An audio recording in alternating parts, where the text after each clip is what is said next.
fa maninona tianareo ary izay mibady io izy dadan'olona miarakamo ay mo valy mahafantatra rysea resoltanao fa hoenina be izy io ane dada mpanakanto e ay mahafinaritra be zany ohatra ny tena fahitako marinanao iza moa sy teo asolo basta layona kay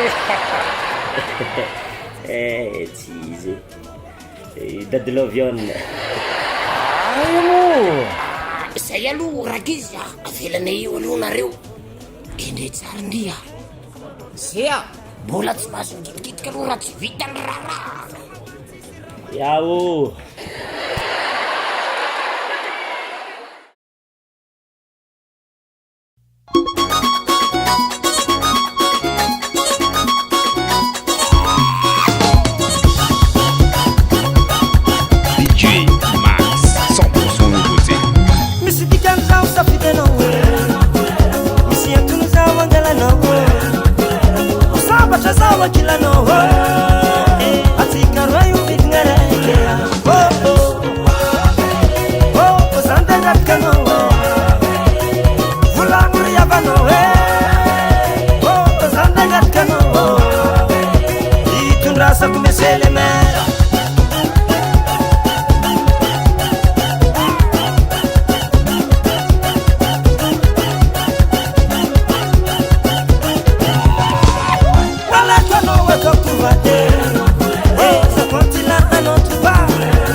za tena ty lahy ty